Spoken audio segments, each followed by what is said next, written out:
Hi అండి, నమస్తే, good morning. ఎలా ఉన్నారు అందరూ? పొద్దున్నే మేము ఎక్కడికి వెళ్తున్నామో తెలుసా? థంబ్నెయిల్ చూస్తే తెలిసిపోయి ఉంటుంది. అవునండి, మా బావగారు అబ్బాయిది నలుగు ఫంక్షన్ ఉంటే వెళ్తున్నాము.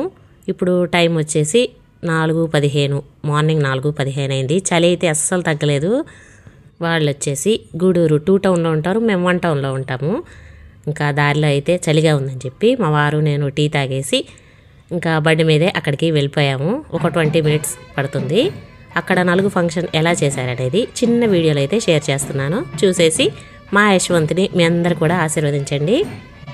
ఒక్కొక్కరి ఇళ్ళలో ఒక్కొక్కరి సాంప్రదాయం ఉంటుంది కదా.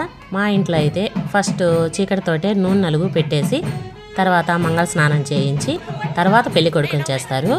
వాళ్ళైతే ఆ పనిలో బిజీగా ఉన్నారు. మేమైతే మా బుడ్డపిల్లతో ఆడుకుంటున్నాము. ఎక్కడికి వచ్చినా మన గోల మందే. నేనైతే కొంచెం వీడియోనే షేర్ చేస్తున్నాను. ఇంకా ఫోన్ పట్టుకొని తిరిగానంటే మనము ఇంకా ఫంక్షన్లో ఏం చూడలేము, ఏం చేయలేము. అందుకని చిన్న బిట్ అయితే తీసి వీడియో అయితే షేర్ చేస్తున్నాను.